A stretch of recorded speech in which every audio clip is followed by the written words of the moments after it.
huwag na huwag kang manghihinayang sa taong ikaw mismo ang sinayang. Yan naman ang pag-uusapan natin ngayon.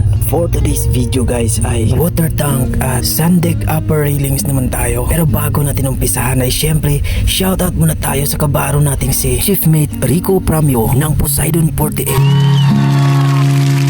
Diyan po ay gumawa ako ng dalawang oblique circle para sa fresh water tank at sea water tank na malapit ko na ring matapos dahil hindi mo namamalayan na tapos na pala kayong dalawa.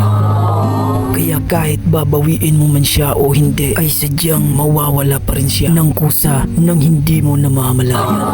Kaya nga huwag kang manghihinayang sa taong ikaw mismo yung sinayang.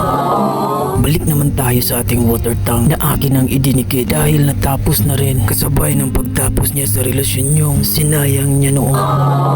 Ika nga nila, if you love her, let her be free. Kaya ngayon sa kape na lang ako naging masaya dahil pinapatibok nito ang puso ko. Kaya kung single ka man ay magkape ka na lang para may kapiling ka.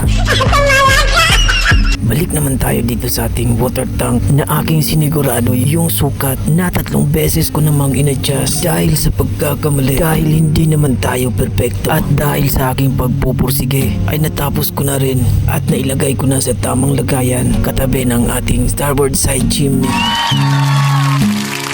At nilagyan ko na lang ng glue para hindi na mahiwalay sa kanyang paglalagyan. Kaya naman aking sinuri yung paligid ng aking mini Poseidon 28 para maisunod ko na rin yung upper railings ng sand deck.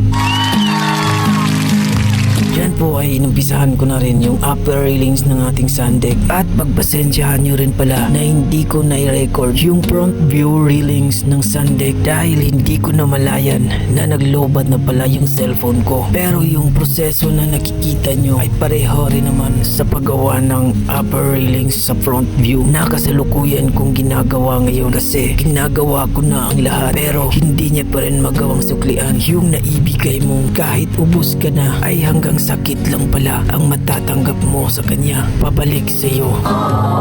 Yun lang ang masakit. Kaya naman kung natapos nyo ang video ito ay sana na may suportahan nyo ang mga diskarte ni Janelle at mag-comment na rin kayo po para sa ating susunod na video. Maraming salamat po.